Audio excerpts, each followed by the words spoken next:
Hello everybody and welcome to Storm Raids, and today is day 17 of Vlogmas.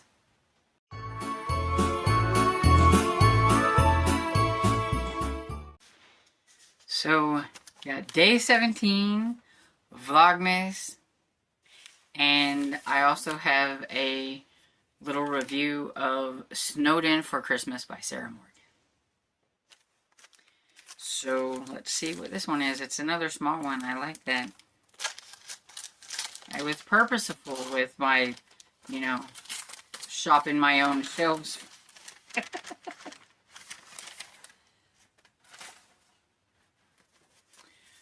We have Bury Me Deep by Christopher Pike. This one is definitely ratty and everything, but I used to love Christopher Pike whenever I was a teenager.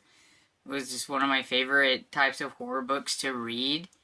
And even my mother, really enjoyed them and liked to read them. And I haven't read any in a long time. And I don't see them out in the wild very often. I would like to collect a whole bunch of Christopher Pikes, but I only have a couple. And so, yeah, I found this one, and it was definitely very ratty. And maybe I'll be able to find better copies some other time. But for now, it'll serve its purpose of being able to read a Christopher Pike book. And so this says, the dead boy would not go away. Jean is on her way to Hawaii for a week of fun in the sun. But the vacation gets off to a gruesome start when the boy sitting beside her on the plane suddenly chokes and dies. Jean tries to push the incident out of her mind when she arrives on the island, but finds it impossible. Part of the reason is because Mike keeps coming back to her in her dreams, horrible dreams filled with cold blood. Two of Jean's friends are waiting for her in Hawaii, Mandy and Jill. They have already made friends with two young men who teach scuba diving at the hotel, Dave and Johnny. Jean and Johnny quickly become friends, but there's a problem in paradise because Jean's continuing nightmares. Dave and Johnny have recently lost a partner in the ocean. No one knows how he died. No one can find his body. But then Jean finds Mike's body.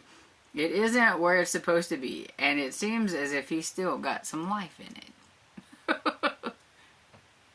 Sounds kind of interesting, but yeah, I'm curious about this one. So we have Bury Me Deep. So now we get my review of Snowed In for Christmas by Sarah Morgan.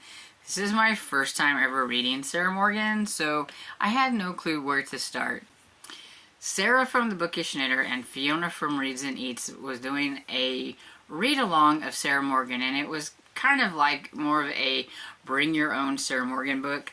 And so I just looked and seen what I could find on audio. That's how I was going to start it off and everything. And so this one is about a family. It's about three siblings. Ross,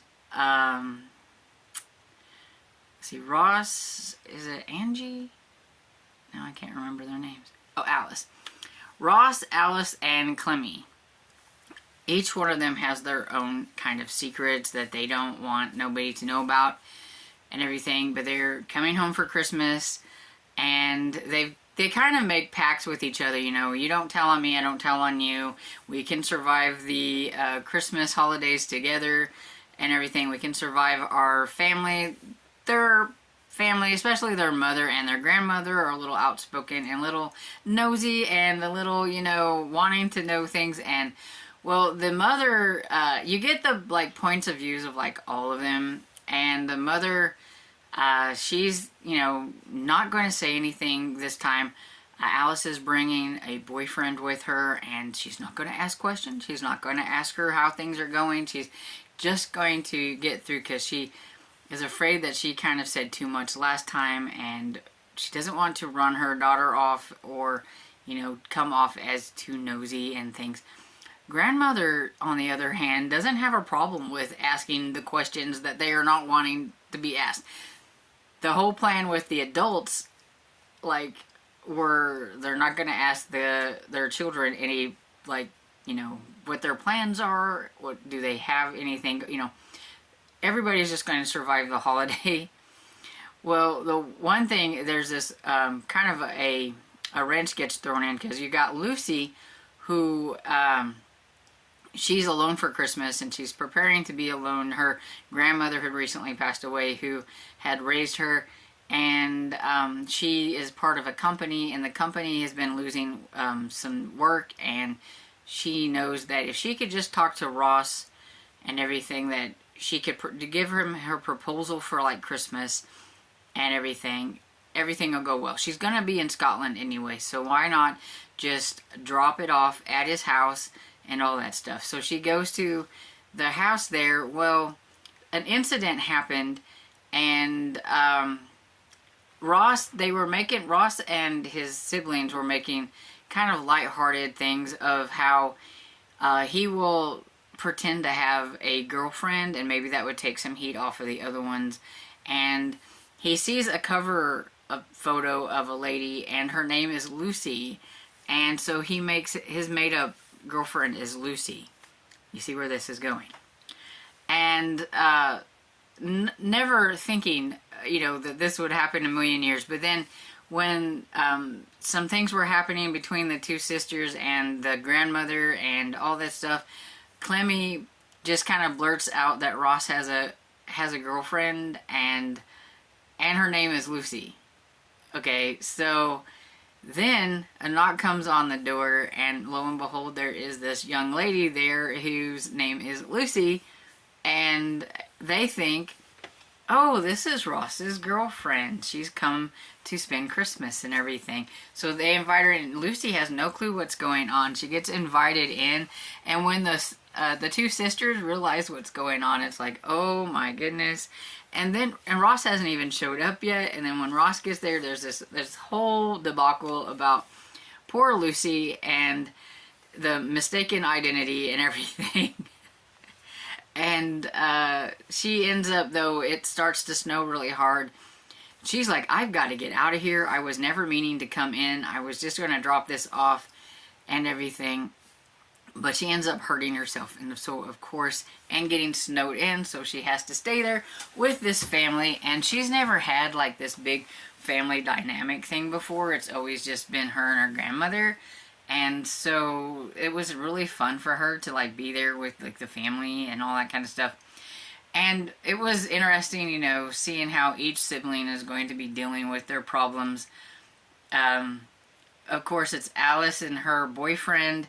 Are they going to become more than boyfriend and girlfriend? Are they going to, you know, Clemmy has her own thing. She loves children, and she has this one thing that she's wanting to do. But if her family figures it out, she don't think that they'll be very supportive. And so, but it all gets let out when they're all snowed in. There's like nothing you can do but figure out your problems and everything. And it was really cute. I liked it. I enjoyed it. It was really good. It's definitely probably not contemporary type romance that I normally read if I read contemporary. I don't know exactly what you would call this. It wasn't, I don't know, maybe it was a little more chick-litty. I don't know. It just, but even though it was Christmas and it was decent and I liked it, and I liked all the characters. It was fun. I really, really loved the grandmother because she just didn't care. She would just speak her mind, and it was a lot of fun. She was definitely my favorite character, and I give it 4 stars. I liked it. I would definitely check out some more Sarah Morgan books. So thank you, Sarah and Fiona, for hosting this like read along where I could finally read a Sarah Morgan book and see what it's all about. So, let me know, have you read any Sarah Morgan books? Is there another book that you think that I should read? Have you read any Christopher Pike? What do you think of Christopher Pike? Let me know in the comments, and I hope you enjoyed this video, and if you did, please give it a thumbs up and subscribe, and I will see you all in the next video. Bye!